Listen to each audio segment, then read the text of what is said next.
In this video, I'm driving a Ford. Dun dun dun! It's a Ford Escort Mk3 1.3L. So yeah, the spec is very hub nut. It's a 1982 or 1983 Escort. It is a feature car in Classics Monthly magazine, and this is the first generation of front wheel drive Escort. And the windows are down because it's absolutely scorching. I'm here in the east of England. It is roasting, but yeah, a lovely clean shape on the Escort. I think they've got the ribbed rear lights, and this is finished in a particularly fetching colour. I think it's quite similar to the Reynard metallic of the BMCBL range, but yeah, a sharp looking car. Very practical shape as well. 5-door hatchback, replacing the free-box Escort Mk3, and yeah, very much a clean sheet of paper design. Everything is new, and yeah, it was a massive leap forward over the Mk2, which of course was a gentle evolution of the Mk1, 1960s technology. This was cutting edge when launched in 1980. And it might seem strange to describe front wheel drive as cutting edge in 1980, but it really was. Everyone had kind of decided that was the way to go, and Ford was playing it carefully. They kept the Sierra rear wheel drive. So scared were they of this newfangled front wheel drive stuff. But you know, buyers were conservative in those days, and it never pays to upset your buyers too much. But let's give it a door test. Yeah, it's a bit of a clang, not helped by the mirror bouncing around as it shuts, and being a base model, or not a base model, but a lowly L, we've got a fair bit of vinyl door cards, but it has got the upgraded head restraints, so with these little pads on. Driver's seat has seen better days. It's not a factory fresh car, as you can see with the rust bubbling up on the sill, but it is very original, as in never really been touched, which makes it quite unusual. If we jump aboard, we're faced by the two-spoke steering wheel, a very classic design of the time. Elegant stalks, horn indicators, lights and wipers beyond, and a very clear, very concise dashboard. Not much in the way of warning lights going on there. And do an indicator noise check. If anything, I'd say that's a little bit quiet, but yeah, you've got indicators thusly, and handbrake light doesn't work apparently. There we go. I thought I'd put the handbrake on. So yeah, otherwise there isn't really a lot else, is there? You've got these heater controls, that's for up, down and off, and varying heat. So you can't really do a lot. I don't believe you can set fresh air to the face, for instance. And sadly, that was increasingly becoming the case in these times. Standardized heater controls didn't give a great amount of visibility or flexibility even. Push button AM radio is a Ford original item. It has one speaker and that is it. There is a glove box. It contains some LRP, some lead treatment for the petrol, but apparently it's had, as part of the work as a project car in Classics Monthly, it's had an unleaded cylinder head fitted, so it no longer needs that. There's a bit more vinyl for you. These tiny little locks, so you can't just lever your way in and pull it up because it sinks right down. You can't pop it up, and it opens by pulling the internal handle. That pops the button back up. Not that it really stops you being able to nick them. I think you can do various things to force your way in nonetheless. Beautiful perforated vinyl headlining, very much of its time. But overall, you know, a pleasant place to sit. Very 1980s, but that's hardly surprising. It is 1980s, at least it isn't 1970s. Morris Marina, I'm looking at you. Here in the rear, plenty of space. I'm okay for headroom, and loads of legroom as well. Sorry, bit of a knee alert going on there, a bit knobbly, but I've got new sandals at least, so previous horrors have disappeared. And look at the gorgeous beige carpet. But yeah, lots of space. My feet easily go under the seat in front, so this is a fairly comfortable place to sit. Rear seat does fold, but is one piece on this lowly L model. But yeah, it's warm back here, but spacious and actually quite pleasant. So yeah, well done Ford. Actually, this might not just be a complaint of this car, but it does seem particularly apparent. The B-post is a little too far back. So when you open the door, the actual gap to get your foot through down here is actually quite small. That was the seat, not me. So yeah, it's a bit of a squeeze to get in and out, and do so without upsetting the gimbal is quite difficult. Yeah, it's like the door is just a little bit too far back, really. All a bit strange, but we'll have a nose in the boot while we're here. No rear wiper. That was very much gear only, and even then I think it was optional at first. There's no mat in here because I've had some water ingress issues, but it does show you how marvellous the condition is. Look, the rear suspension turrets are fine. There's a spare wheel down there with all of the overspray. But yeah, maybe this seal is a bit tired and is allowing a little water in. But very practical apart from this high lip, which is something they didn't address until the Mark V Escort, in fact.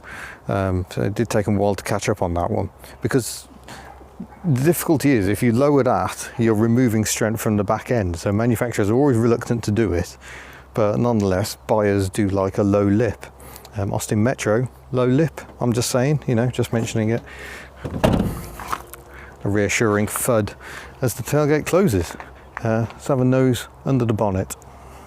So here we have the 1.3 litre CVH engine, overhead camshaft design, so there is a cam belt under the plastic cover at the end.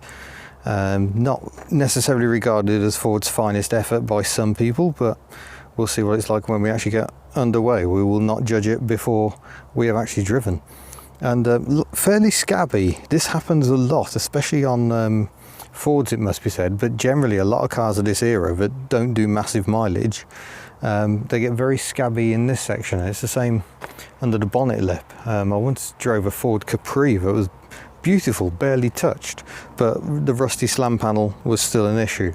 Paintwork is one of the things they need to sort out on this car, because yeah, the paint has seen better days. You'll note we've got the remote servo. I see that huge crossbar down there with the white thing on the end, the white bush. That bar comes across the car to link to the servo and the master cylinder. And on some cars, I'm thinking Volkswagen, that results in brakes that are terrible. So we'll see what these are like once we're out on the road. But as you can see, the battery is accessible, wiper motor is there, spark plugs very easy to get at, distributor cap. It's all designed to be very simple to work on, because that's kind of what you want in a car, especially if you're going to please the fleet markets. If you were sending, you know, salesmen out in these to try and sell stuff, you'd want the cars to be in service for the minimum amount of time. So you want it simple and straightforward. So while it isn't a very exciting engine, it's yeah, more than capable. And bearing in mind the Austin Maestro in 1.3 litre form was still using the A series engine with overhead valves, so this is considerably more advanced than that. You can see the new cylinder head and the brand new manifold gasket, in fact, down there. So that's the unleaded cylinder head in place. All good. I'm filming this bit out of sequence because I want to do a cold start on the car. So I'm going to drive somewhere to do my preamble that you've already seen, but this is me starting the car from cold because it has an automatic choke. So we'll start by closing the door. Oh yeah, that sounds like the mirror's going to fall off. Good quality stuff. Oh yeah. But I think we'll live without this single speaker AM only stereo. I think we don't need the fan running, and here we go.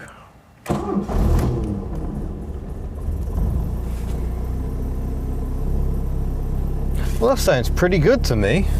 We'll let it just take a moment because the windscreen's dusty. Yes, so we can do the wiper test straight off. Well, they're a bit slow. Oh, the auto choke has apparently stopped a little bit early there. Come on. Oh dear. Did I say I'm not a fan of auto chokes?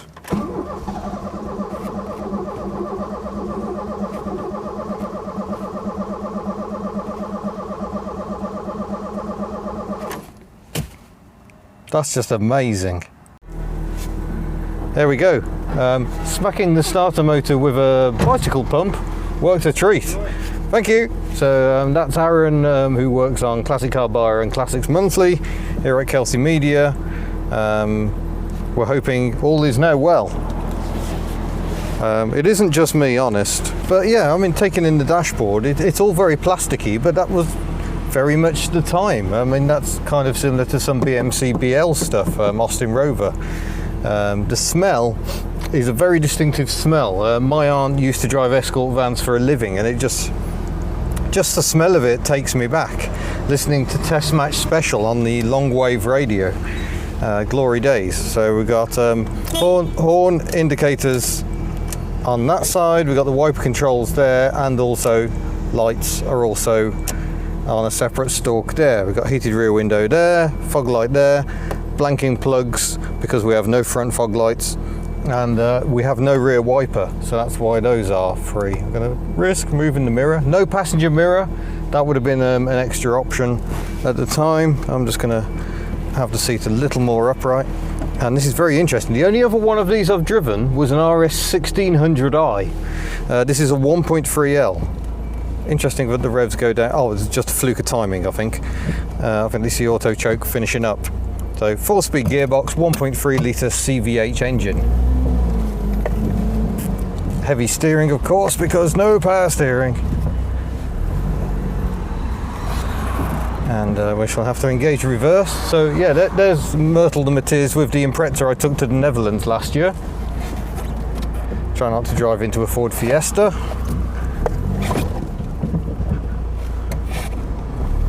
First and reverse next to each other. What could possibly go wrong?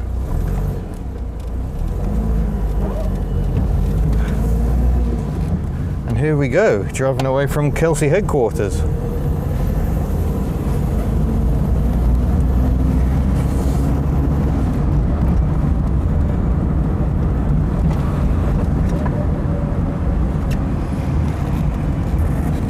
I think I went the wrong way straight away. Yes, I've gone into a dead end, so we can test the turning circle. This being the first front-wheel drive generation of Escort, and only Ford GB's second front-wheel drive car. Ford Germany had a Taunus with front-wheel drive, but the Fiesta was the first car sold across all of Europe that had front-wheel drive. And the Escort was the second. Of course, the Sierra remained rear-wheel drive, a controversial choice at the time. By the early 80s, when this car came out, front-wheel drive really was the way to go.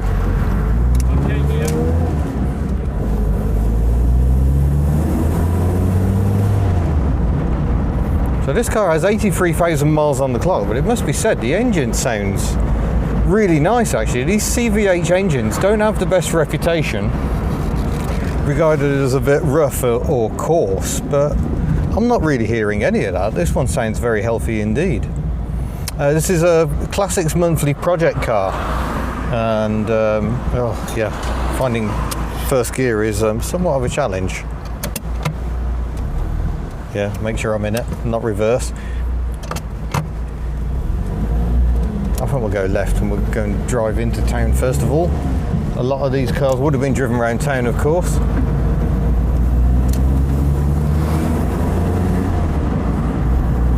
But yeah, the controls generally are pretty nice. Now we're up to speed, the steering's really nice. I'm thinking this isn't bad at all. Some people might be surprised at me finding a Ford not bad, but it's just not the case that I hate Fords. I don't get massively excited about Fords, but then I tend to prefer the more unusual. But these cars were absolute street furniture. They were absolutely everywhere for a time in the 80s. I remember them well. Had friends who had an estate, going out for rides in that. Yeah, very much a car of my childhood. More especially the van version. Spent many a happy hour in Escort vans.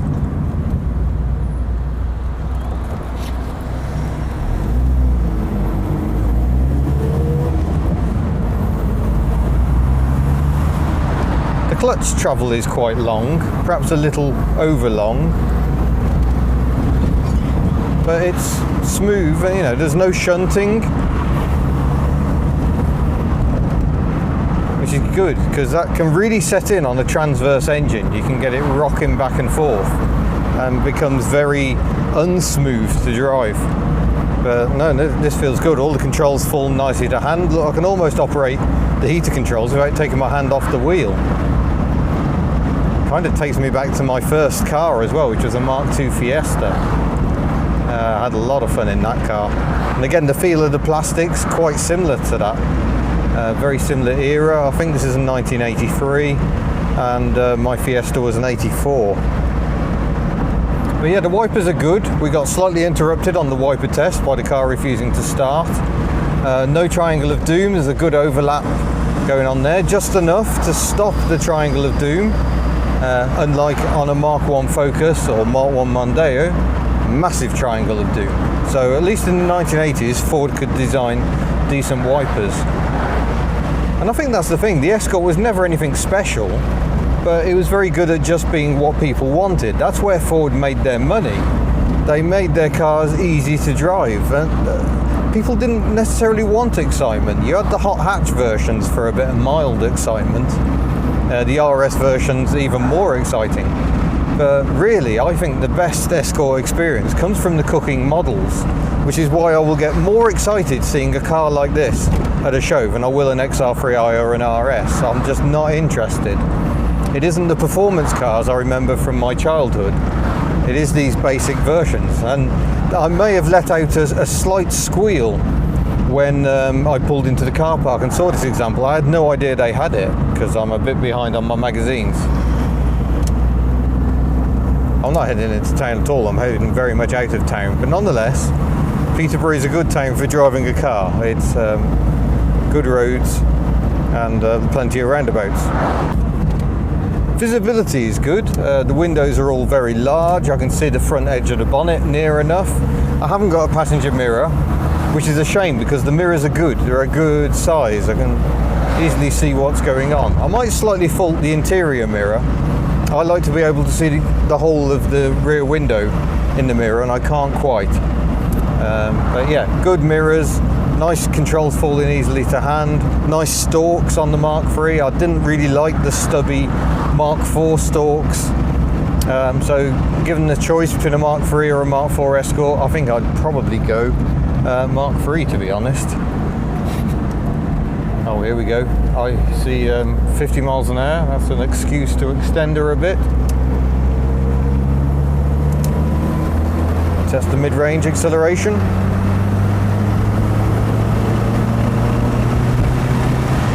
That's 50, and that's the limit. Yeah, a decent amount of shove. You're never going to set the world alight. Revs are building slowly because it's only a 4-speed gearbox. Ford, we're never too hasty to roll out luxury unnecessarily. So 4 will do, thank you very much.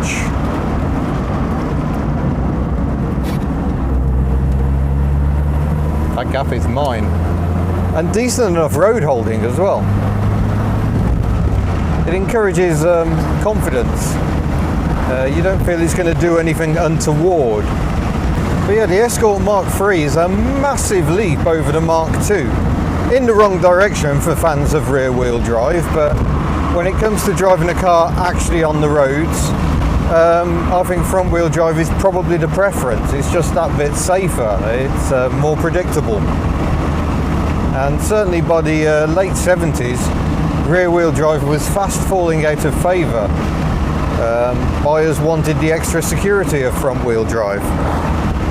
Where, you know, wet roundabouts aren't so much to be feared with front-wheel drive. What you'll get is a bit of ploughy understeer, which you can control by just easing off the throttle. Less likely to go spinning round and round. The ride's a little crashy, but yeah, I'd say it probably compares favourably with more modern cars, to be honest. Overall, this is a really nice driving position. The position is good, the pedals are straight ahead. I've got room, and there's nowhere to rest my clutch foot, but there is room to move it around next to the pedal. The centre console does not extend down to ground level. There we go, now we got 60 up, and that's just top gear, foot down, no need to down change, so decent for overtaking.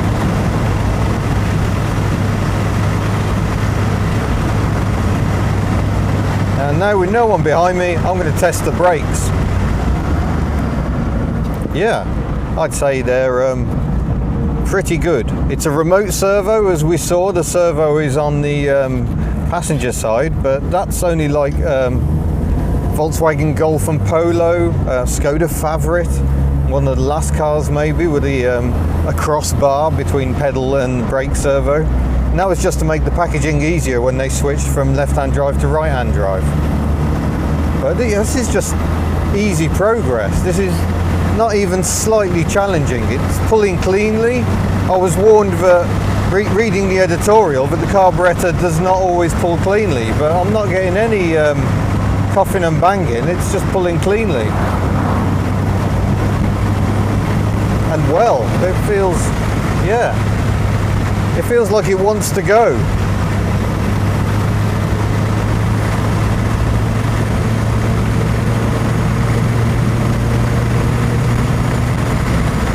It's a brief foray up to motorway speeds, and yeah, getting a bit revvy, but I think you could comfortably do 70 in this car all day and not feel any ill effects.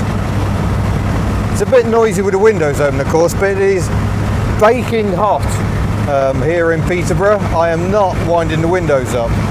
Do you get a passenger mirror? Yes. There's some luxury. I bet you didn't get that on a Popular. It's interesting, even on the early Mark III gears, you didn't get a rear wiper. And I guess with the notchback style of this hatchback, perhaps they felt it wasn't necessary. You don't get road spray coming up the rear window. Probably, I'm not really in a position to tell, on account of it being rather lovely.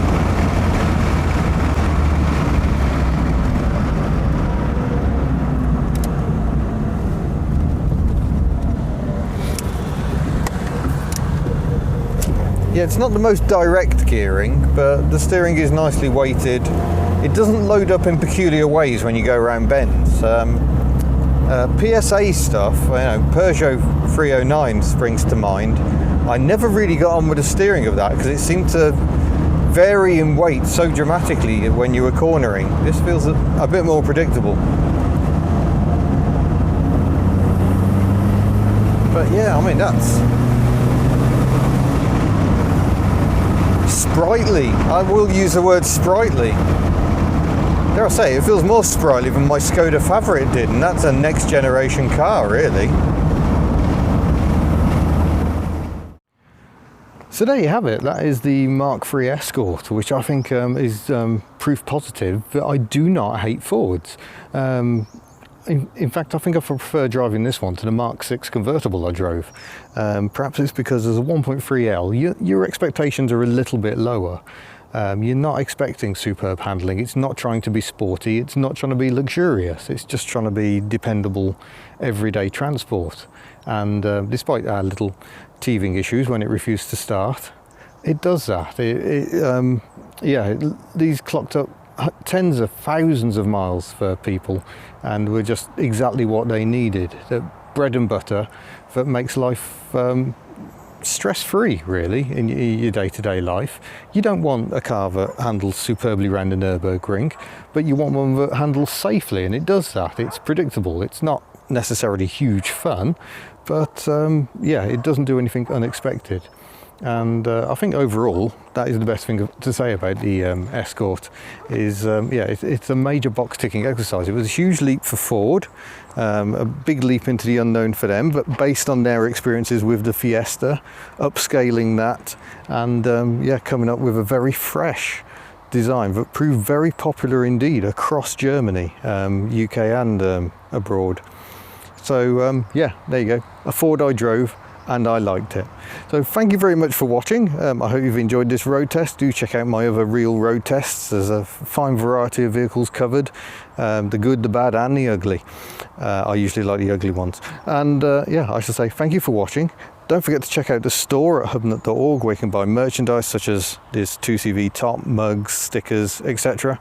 And yeah, I look forward to seeing you in a future video. Farewell.